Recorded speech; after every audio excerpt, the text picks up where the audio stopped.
Chicos favoritos, la verdad es que cada vez que vienen revolucionan el programa y son, como se dice, trending topic, ¿no? Es el programa más visto seguramente que ahora mismo, si no nos están viendo en directo, lo harán mañana, lo harán luego en la repetición o si no, a través de YouTube, que nos pueden seguir porque tenemos la suerte de contar de nuevo, es la tercera vez y esperemos que haya muchísimas más. Iñaki Anasagasti, buenas tardes, Arratsaldeon. Arratsaldeon, Susana. Bien acompañado, es nuestro colaborador y gracias a él tenemos estos programas exitosos, que además ya está la gente, ya está viendo esas fotografías que espero que esté colgando ya Iñaki García Uribe, nuestro colaborador. Iñaki, buenas tardes, Arratsaldeon. Arratsaldeon, Susana. De Iñaki a Iñaki, tiro porque me toca, tercera ocasión, haciendo un poco de memoria, la primera vez que contamos con Iñaki Anasagasti, compañero Iñaki García Uribe, señor García Uribe, fue el 14 de septiembre, si no me equivoco. Eso es, hablamos de su aita y de los compromisarios políticos, que era lo que era su aita, de los gudaris, del embrión del ejército vasco y del exilio de su aita a Venezuela, donde conoce a su ama y donde tanto Iñaki como sus hermanos nacen allí, ¿no? Fue un poco un programa biográfico de infancia, ¿no? Pero bonito porque... ¿Pero sabes por qué? Bueno, entre otras cosas, y perdona que te interrumpa, no, ya ves. Porque mi aita estuvo en el Gorbea. Bueno, el Gorbea eso es un monte mágico el de Unión, que hay tenemos fotografía de la cruz del Gorbea. Es propiedad particular de Iñaki García Uribe, y entonces, por eso. Decir, yo que tengo que ver con el Gorbea. Pero sí es verdad que Iñaki y yo tenemos mucha relación hace 30 y muchos años, y hace no mucho, hablando un día de Gorbea, de una foto que saqué antigua, pues fue el acicate que hizo que yo al final te propusiera para traerle aquí. Y mira. O sea, al final esta relación, este trío bien avenido, lo tenemos que agradecer al Gorbea. Todo confluye en el Gorbea. Es el antes y el después del pueblo vasco. Además de esa primera vez, hubo una segunda el 23 de noviembre con Sabino Arana como protagonista, sí. Pero un Sabino Arana visto desde otra perspectiva, sí, ¿no? El conocido. Más íntimo, quizá, sí, ¿no? Sí, Iñaki es un experto sabiniano, como pocos hay, y mira que hay mucha gente que ha estudiado la vida y obra de Sabino Arana. Pero bueno, hicimos una entrega que lo puede ver la gente en YouTube, si pone Tele7, Iñakis, Sabino Arana, como un poco diferente, ¿no? Ese recorrido también de infancia de Sabino, de sus estudios de Barcelona, del final de ese tradicionalismo y del nacimiento del nacionalismo y la estructuración. A mí me gustó muchísimo ese programa. Y hoy vamos a hablar de monarquía con K.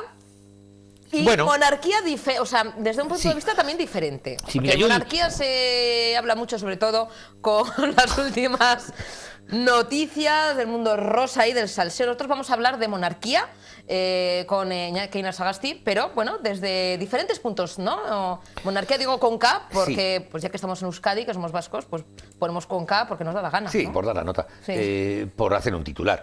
Yo el lunes subí a mi Facebook una entrada con una cita de cómo el viernes vamos a dar una conferencia, Iñaki y yo, en Laudio, en Llodio, titulada Patria y Patriotas, y decía que íbamos a venir hoy aquí a Tele7, a nuestro objetivo Vizcaya, a hablar de la monarquía, pero de una manera, en fin, permíteme, educada, no salsa rosa, historicista,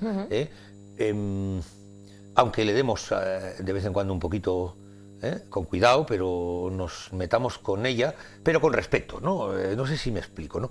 No obstante, yo he preparado un pequeñito texto porque esto a mí de lo de la monarquía, de dónde viene, es un poco difícil explicarlo. Es un texto muy cortito y si me permitís lo leo. Después de leer voy a hacer una foto y voy a subir en Facebook en directo ahora mismo una foto para que veáis que es verdad esto, que no es lata, que estamos... ¿Qué hora estamos es? Aquí. ¿Qué hora es en punto? Mira, son las 5 y 26 las 5 minutos. Y 26, yo como no llevo reloj, las 5 y 26 minutos en directo en Luchana, al lado de Baracaldo, en Vizcaya, en el País de los Vascos.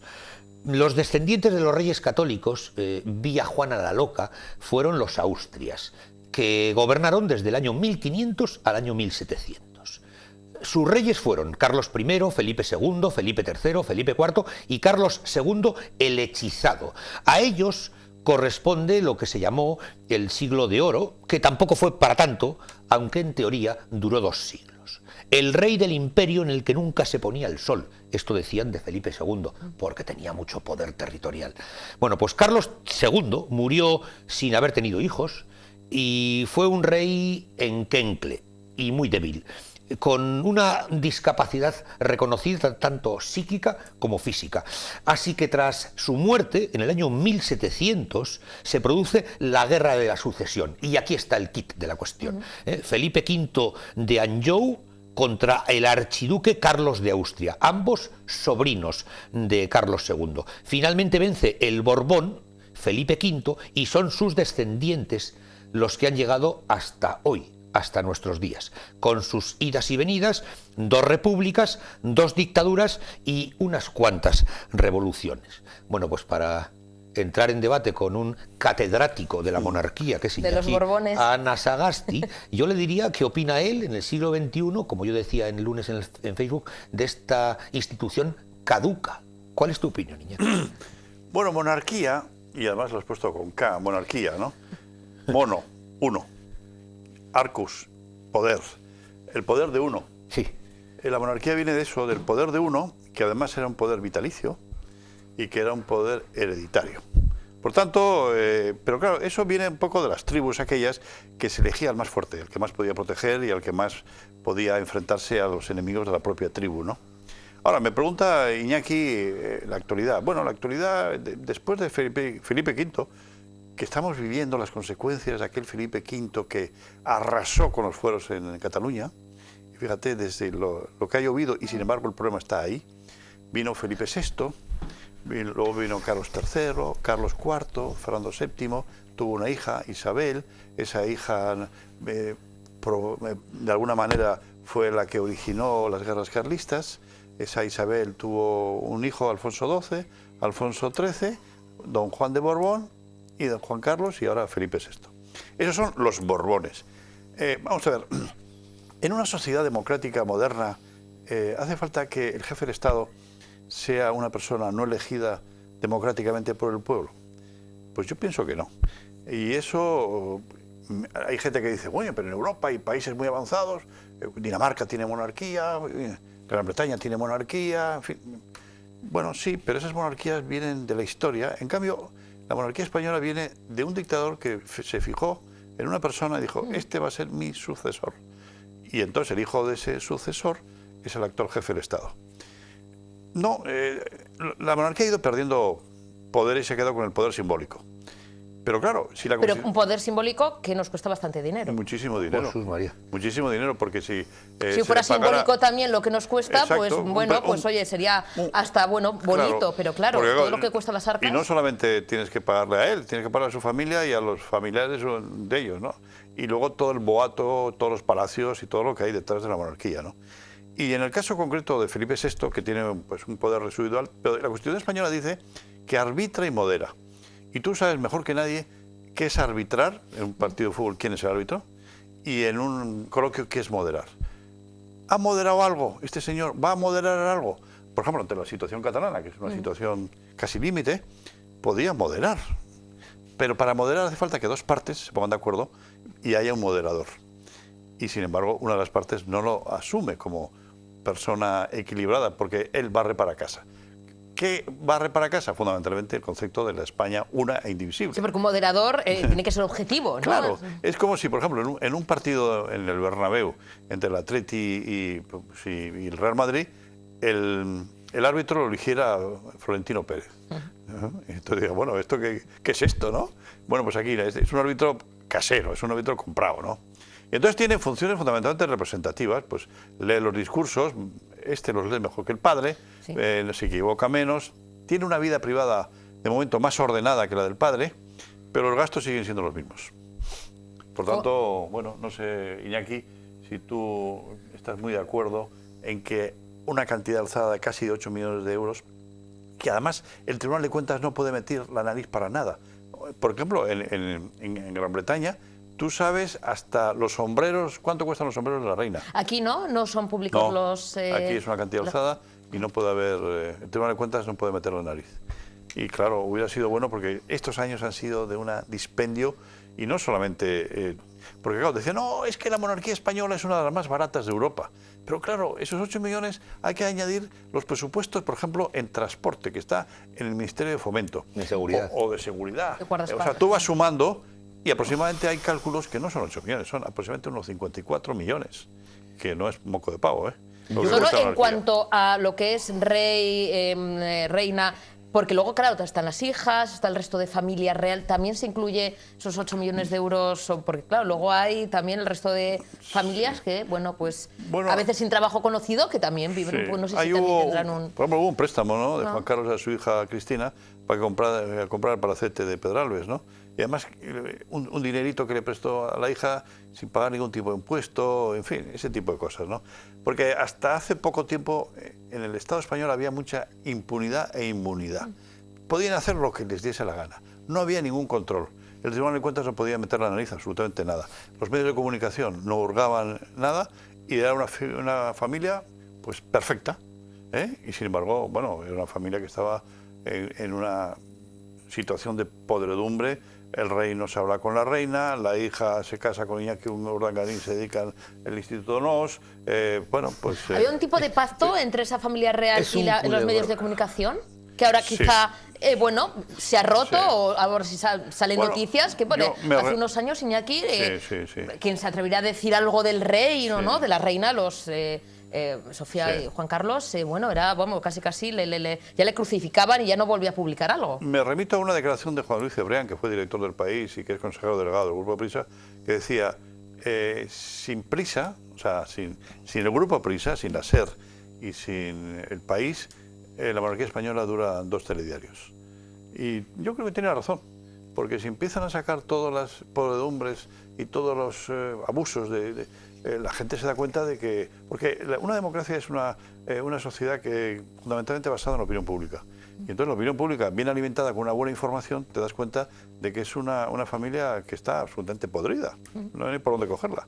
Y entonces, claro, la gente dice, bueno, para que este señor, que además no sabe ni leer, porque leía muy mal, y además que tiene pues queridas y que gasta dinero de mala manera y que sus viajes y que no está presente para firmar no sé qué proyectos de ley, pues eso lo puede hacer cualquiera. Entonces vamos a elegir un presidente o una presidenta. Y entonces te dicen, no, pero imagínate un presidente, imagínate que viene Aznar.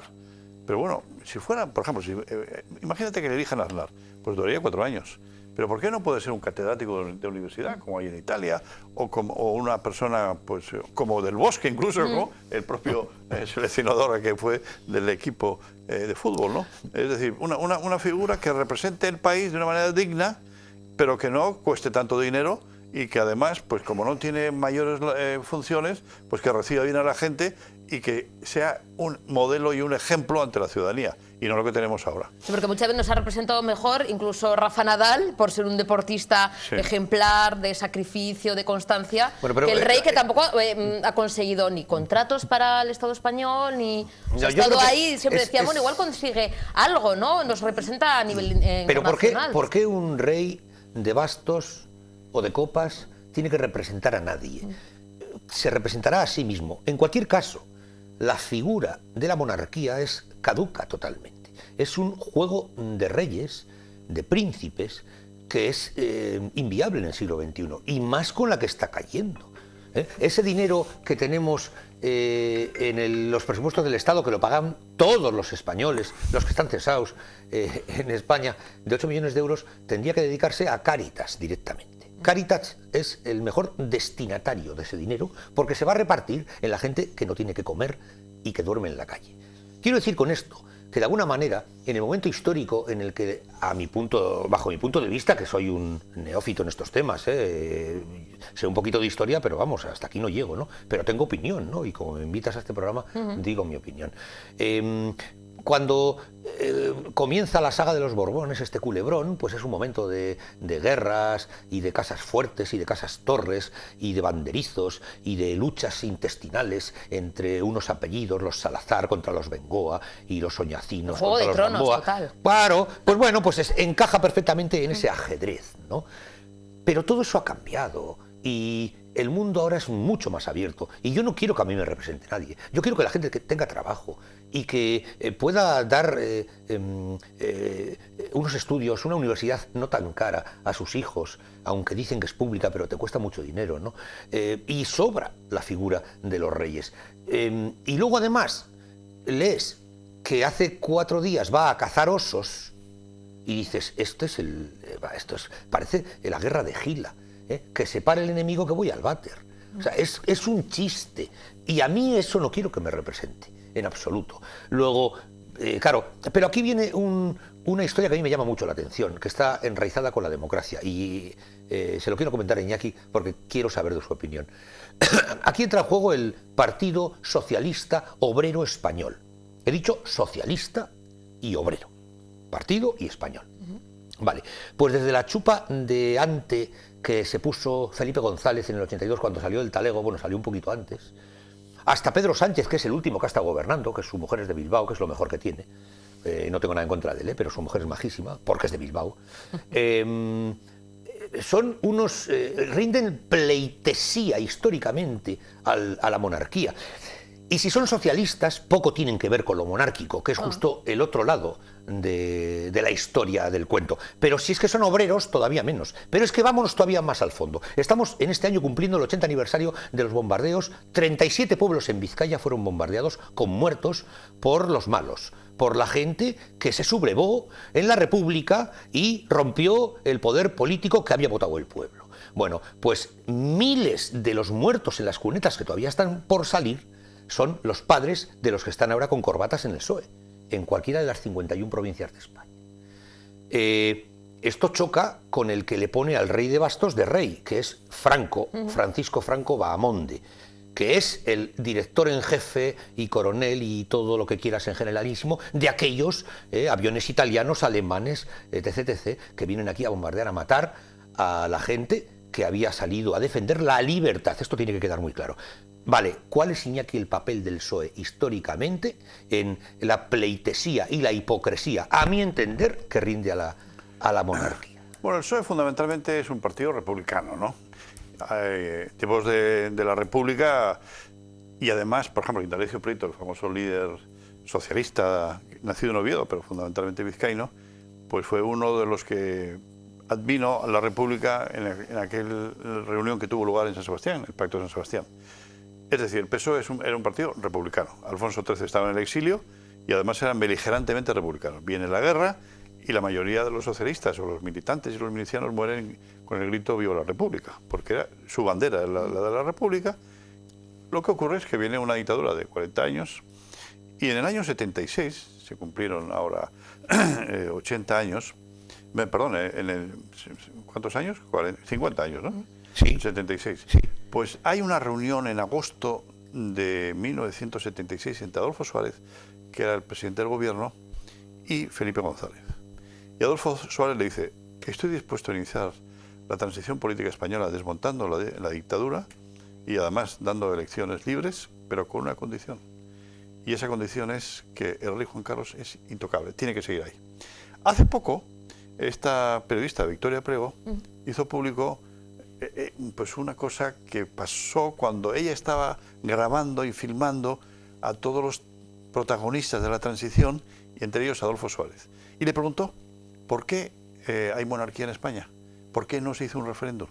Y entonces Adolfo Suárez tapó el micrófono, pero resulta que se le oyó. Y entonces Adolfo Suárez decía una cosa muy importante, que tenían encuestas que si en el año 78 hubieran hecho un referéndum, monarquía sí o monarquía no, hubiera perdido la monarquía. Entonces, ¿qué se hizo? Se hizo en la discusión constitucional meter a la monarquía dentro de todo el paquete, de tal manera que cuando se aprobaba la Constitución, se aprobaba de matute la propia monarquía. Y luego, claro, luego vino el 23F. Yo creo que todavía el 23F está sin contar, porque uno de los grandes responsables del 23F, del intento de golpe de Estado, es el propio Juan Carlos.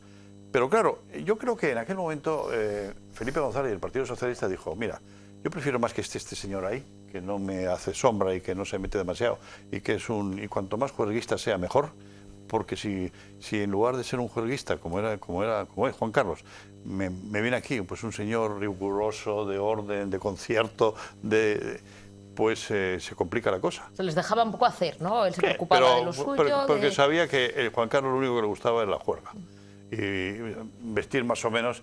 Y entonces yo creo que como mal menor. Y ellos acuñaron un término que se llama el juancarlismo. El juancarlismo es: yo no soy monárquico, pero soy juancarlista. Pero claro, eso tiene su trampa, porque claro, cuando Juan Carlos ha dejado de ser rey, significa que han apoyado también al Partido Socialista, perdón, a Felipe VI. Y entonces, claro, yo les preguntaba, bueno, ¿y esto qué es? Pero revolcaba, ¿esto no es monarquismo? Bueno, es preferible, no vamos a tocar esto, no queremos abrir más frentes, Y yo creo que ha sido un poco la historia, pero me da la impresión de que la monarquía española tiene pies de barro. Y a nada que haya un escándalo más fuerte y seguido por los medios, esto no, la gente está empezando, las nuevas generaciones que no vivieron la transición política se preguntan, como lo que has dicho tú, sí. ¿por qué un señor que no ha sido elegido por nadie, por qué ese hijo de su padre le va a decir a su hija que va a ser la jefa del Estado, una de las dos princesas? ¿Pero por qué? Y además en la propia Constitución española hay una afrenta a la mujer, porque siempre tiene prioridad el varón sobre la mujer. Por tanto, eso es estamos hablando del Día de la Mujer y de los derechos iguales de la mujer, y resulta que la propia Constitución consagra la primacía del varón sobre la mujer. Eso es algo insólito e inaudito y que eso se tiene que cambiar. Lo que pasa es que tiene un cierto miedo a abrir ese debate, porque saben que en el momento en que se abra un debate, se pierde. Y entonces no quieren abrir ese debate. Yo creo que cuando el PSOE coge el poder en España, como bien explica Iñaki, hay algunos temas que no quiere tocar, que no quiere revolver, sobre todo por los problemas que le puedan traer, y el gran problema es el de la monarquía, porque detrás de la monarquía está toda la estructura entonces no democrática, vamos a decirla un poco con cuidado, porque son aquellos lodos de aquellos barros del franquismo último, ¿no? Que todavía si escarbamos buscaríamos algo, todavía. Y bueno, pues convive el PSOE con la monarquía cuando tenía que haberla abolido por completo, bajo mi punto de vista, pero por sus siglas, por su genética política y por respeto a sus antepasados que lucharon por la libertad. Esa es mi opinión, que está muy clara, ¿no? Luego hay otro tema, Iñaki, que me llama mucho la atención y es el tema del fútbol.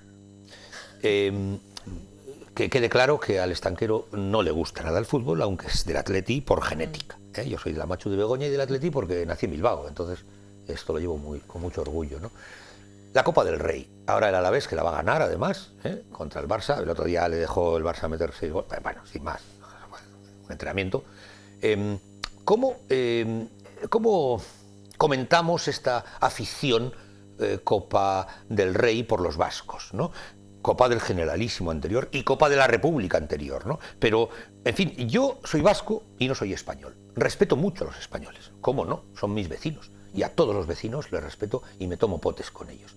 Pero yo no soy español. Yo no quiero que en las vitrinas de mi club haya una Copa del Rey de España. No me dice nada. Y, bueno, pues cuando hay una final de la Copa del Rey y el que habla también ha ido, pues vamos 70.000 bilbaínos, vizcaínos, vascos a Madrid. Ya verás todos los alaveses que van a ir, ¿no? ¿No te parece una dicotomía? Y lo mismo de los catalanes, que son los reyes de las copas, que tienen creo que 20 y pico los que más, ¿no? Pero ese es el peaje que tenemos que pagar porque no somos independientes. Porque claro, Copa del Rey, si lo que tú has dicho, en tiempo de la República se llama Copa Presidente de la República. Es decir, casi el nombre es lo de menos. Copa. Yo creo que la gente se queda con el concepto de copa. Copón. Pues que le quiten lo del rey. Sí, no, pero que claro, sí. Pero es que ves, el jefe del Estado y además en otros países hay algo parecido. Pero fíjate, a mí una vez yo también tenía mis dudas en relación con el fútbol y sobre todo la filosofía del Atleti. Sí. Es una filosofía única. Y Ramón Mendoza, que fue presidente del Real Madrid, me dijo, tú estás equivocado, me dijo. Tú crees que el fútbol es un deporte. No, el fútbol es un espectáculo y los espectáculos se gana y se pierde y sobre todo se gana mucho dinero. Por tanto, quítate de la cabeza que el fútbol es un deporte, es un espectáculo y el espectáculo requiere que haya una Copa del Rey, porque no podemos poner una Copa del Endacari, porque ¿contra quién va a jugar? Porque si se pudiera, lo haríamos. Pues Luchana contra la Purtuarte, eso. Sí, por ejemplo. Pues contra el Baracaldo. Igual alguien hoy ve este programa y dice, caramba, pues vamos a proponer Copa del Endacari, ¿no? No estaría mal, ¿no? Sí. A ver qué hicieron navarros, pero bueno, eso es lo de siempre también. Bueno, pero también, mira, los navarros antes... Copa de Íñigo Yusue podíamos poner en vez de los Lendacaris. Bueno, el Endacari solo hay uno, cuidado, que luego me echan la bronca desde la Fundación Sabina Arana, pero es presidenta de Navarra y el Endacari de la Comunidad Autónoma de Euskadi. O sea, dices por un poquito que hay un poquito de hipocresía. Claro. ¿O hipocresía? Sí. Aquí. Bueno, sin duda ninguna. Sin duda ninguna. Pero esto es porque el fútbol es la base de la existencia del pueblo en el siglo XXI. Pero Iñaki, va a tranquilizar a las masas también. Se ¿no? va a abrir. Yo creo que no. Dentro de poco se va a abrir el Museo del Atleti. ¿Tú crees? Sí, Hombre. el Museo del Atleti se va a abrir. En San Mamés Berría, imagino. Sí. Y vas a ver allí porque además el Atleti hasta hace muy poco tiempo era el equipo que más copas tenía. El segundo somos, el segundo. El segundo ahora somos el segundo, ¿no? 19 y el Barça tiene 25. Pero ahí la mayoría 26, de ellas, ¿verdad? Copa del Generalísimo, sí. Copa del Generalísimo. Entonces, tampoco está mal que la gente cuando vaya viendo eso, puedes hacer un poco de pedagogía histórica y decir, mira, era una dictadura. Lo único que podíamos hacer pues era... habrá que decirle a la empresa museística que esté haciendo que el Atleti le hayan dado la gestión, que ponga unos paneles bien explicativos diciendo de que esto es una especie de copa impuesta. Además, ¿no? Hay una frase cosa que no lo van a hacer. Muy graciosa. Gainza era uno de los jugadores de la famosa delantera del Atleti. Sí. Y entonces cuando subía todos los años a recoger la copa, sí, le decía a Franco, don Francisco, hasta el año que viene. Porque sabía que le iba a ganar, ¿no? Claro. Bueno, aquellos eran forzudos vizcaínos que jugaban al fútbol muy aguerridos. Y de aquello tenemos hoy en día el copyright de fútbol, ¿no? De que somos el mejor equipo de fútbol del mundo, porque tenemos nuestra idiosincrasia. ¿Quién me iba a decir a mí que iba a estar yo hablando en la tele en directo en fútbol? Ya, cuando no vaya lo puedo a casa, creer. una que sé yo, cuando vaya a casa, vamos, ya tengo la cena puesta. Yo pensé que ibas a hablar de los affairs del rey, don Juan Pues Carlos. no, hemos dicho que no vamos a hablar de salsa rosa, pero yo sé que sí te pincho un poco de igual, Corina, sí. de Corina sí quisiera que me dé su opinión Iñaki, no de su esbelta figura. Que la tiene, hay que sí, ser... Pero sí, de la casa, de la parte de atrás que la pagábamos todos y sobre todo del pastizal que se llevó en 4 años, que fue cuando le cogió a dedo Juan Carlos. Estaba haciendo dedo y... Pero fíjate, monta aquí, le cogió. Todo esto que está saliendo del rey, por Bárbara Rey, ¿no? Que también. Sí. Pero ya es mala leche llamar a su hija Bárbara Rey Sofía. Y tener ese apellido. Tener ese apellido. Sí, pero no hablamos más, por favor. Pero fíjate que todo lo que se ha informado en relación con Bárbara Rey se ha informado en los programas de magazine de tarde. Sí. Nunca ha habido una noticia en ningún informativo. ¿Por qué es eso? Porque si se da una noticia ya adquiere un tinte político. Claro, pero eso es una connivencia. Que no quieren dar, ¿no? Eso es una ormenta, es una connivencia entre los medios de comunicación. En la salsa rosa. Y que no salga de la salsa rosa. Por eso claro, decía ese pacto que siempre ha habido. Que siga porque habiendo, además, ¿no? porque claro, en el tema de Bárbara Rey hay cosas muy graves, que es porque se ha pagado con dinero público. Es decir, si ese señor se hubiera pagado a sus queridas con su dinero de bolsillo, pues mira, pero ha sido dinero público y los gastos del CSIC, los gastos de protección, los gastos de compra de la señora para que no hable.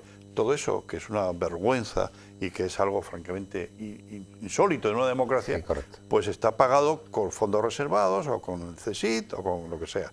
Pero no se ha podido hacer una investigación en relación con eso porque ahí hay un tabú. Hay un tabú y, bueno, pero el tema de los amores del rey, a mí, fíjate, a mí lo que más, pues cada uno hace con su vida lo que crea conveniente. Pero me parece que es la falta de respeto a la reina Sofía o a su mujer. Sí. Públicamente es la que peor ha quedado en toda esta historia. Él pasa por un honradísimo padre de familia que te dice que la justicia es para todo y que el matrimonio es para toda la vida y resulta que la justicia no quiere ser para todos y resulta que este es un hombre que ha vivido con muchas amantes. Por ejemplo, habéis hablado de Corina y también no es Corina, es una lobista a la que llevaba en sus viajes para hacer negocio y que vivía en el reducto de la Zarzuela y hubo un día iba yo en el avión con un empresario vasco y yo pregunté, bueno, pero este señor, ¿por qué le han hecho marqués? A uno de los 4 que hizo, y me dijo, ¿por qué le hizo marqués? Pues muy sencillo, porque fue el que le construyó el pabellón a Corina en la Zarzuela. Es decir, bueno, claro, todo ese tipo de cosas que son corruptelas y corrupciones que hay ahí. Y claro, tú no puedes predicar lo que predica o lo que predicaba Juan Carlos si tienes una vida privada desordenada, en la cual te hacen regalos. ¿Y por qué te tienen que hacer esos regalos? Ahora ya se ha regulado todo ese tipo de regalos, pero pues tenía Ferraris y tenía, bueno, pues todo ese tipo de cosas, que eso demuestra un país bananero. Yo voy a contar una primicia, que no le iba a contar, pero voy a contar una primicia, no se ha contado nunca. Saliendo de Jaca, dirección Candanchú, muchísima gente que nos escucha sabrá lo que digo, hay una curva, la única curva de 90 grados, que se llama la curva del Rey. Se llama la curva del Rey porque hace 20 y algo años el rey, muy asiduo a Candanchú, al hotel Edelweiss, donde iba con todos los gastos pagados por la estación, en fin, por supuesto que... pues con un BMW prestado por el director de la estación, y fue a... creo que a donde alguna chica, a Jaca, pero he dicho creo, por si luego me van a imputar. Y en esa curva, en tercera derrapando, ¡bum!, se dio un golpe. Y nadie lo supo porque vino enseguida la Guardia Civil y vino una grúa y tal, pero quedó el topónimo nuevo del lugar, en la curva del Rey, como si no hubiera dicho nada. Iñakis, tenemos que irnos a publicidad. Algo para poner este broche de oro hasta tercera y no últimas, pero entrega con los magníficos Iñakis. Iñaki, sobre todo esto, pues que la transición política en España no terminará hasta que no vuelva a la República. Señor García Uribe. Yo dije el otro día con Félix Muguruza una frase lapidaria de La Polla Record, un grupo de Agurain, de rock radical vasco, que decía: un rey no es rey por voluntad divina, sino porque sus antepasados se lo pasaron de puta madre. Pues qué mejor, ¿verdad? Que estás, no sé. Bueno, pues frases para terminar esta tercera entrega, que yo espero que no sea la última que nos veamos. No, que va. Iñaki, cuando dentro de poquito. Quieras, aquí estamos. ¿Te parece? ¿Prometido? Sí, prometido. Y además con Iñaki ya sabes que se cumple. Hecho. Pues Iñaki García Uribe, muchísimas gracias. Iñaki, nos hagaste un placer, es que recascó. A ti, y nos vemos, que yo creo que este trío, mira, es los tríos que funcionan. Bueno, y además no cuesta dinero a los contribuyentes. Vamos a ver si le sacamos es gratis. Más chispa. Es que recasco a los dos. No hay de qué. Muy bien. Hacemos una pequeña pausa para la publicidad. A la vuelta damos la bienvenida a nuestros colaboradores de Mis Mascotas, de Asam Vizcaya, y seguiremos avanzando esta tarde miércoles. No se mueva.